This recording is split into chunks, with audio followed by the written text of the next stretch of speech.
menyelami keindahan dan keunikan seni bina serta ragam hias Masjid Ar-Rahman.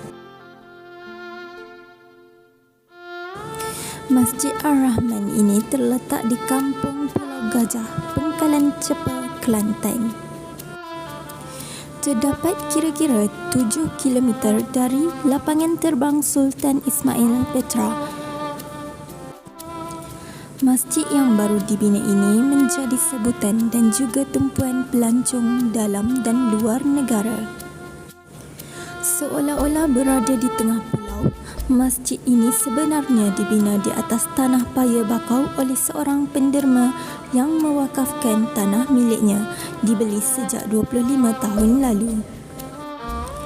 Menurut imam tua masjid ini, Hasan Mahmud, 76 tahun, penderma yang enggan namanya disiarkan, turut menanggung kos pembinaan masjid serta bertanggungjawab sepenuhnya dalam rekaan masjid ini yang mana menggunakan gabungan seni bina Melayu Kelantan, Nusantara, terutamanya Indonesia dan ada juga sedikit sentuhan Turki dan Yaman. Malah, ukiran ayat Al-Quran daripada kayu yang memenuhi bahagian atas masjid menggunakan kepakaran pengukir daripada Japara, Indonesia.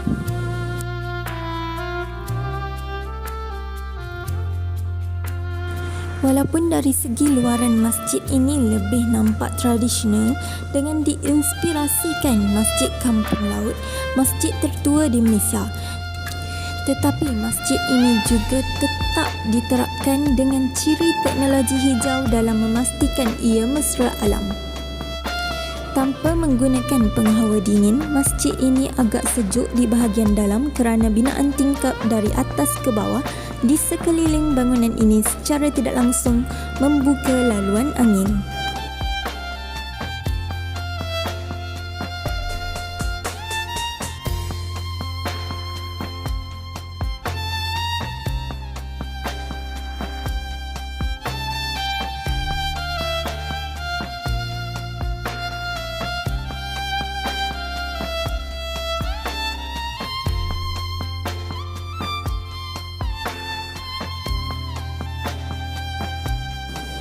Bukan itu sahaja, banyak juga hiasan dalaman dalam masjid ini yang diperoleh dari negara luar.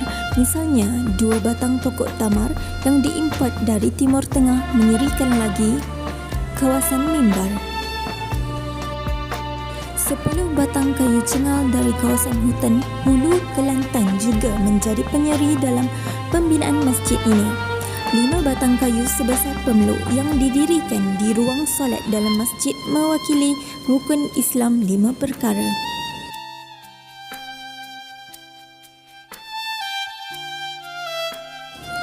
Setiap arca atau hiasan dalam dan luar masjid ini mempunyai maksud yang tersirat, seperti batu yang diukir dengan ayat suci Al-Quran.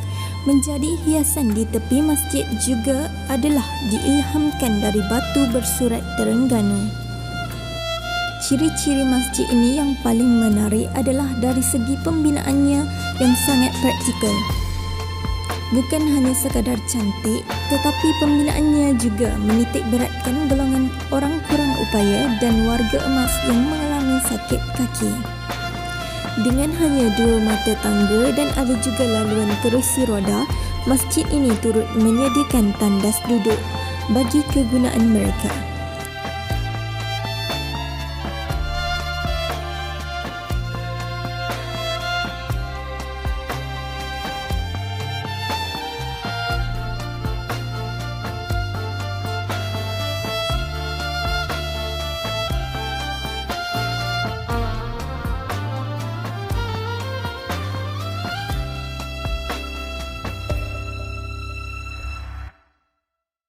Beduk dan ketuk-ketuk di luar masjid juga adalah yang asli dibeli dari negara jiran. Walaupun ia tidak digunakan, tetapi warisannya boleh dilihat oleh generasi muda. Bagaimana di zaman dahulu tanpa pembesar suara, kita menggunakan kedua alat itu untuk menandakan masuknya waktu solat.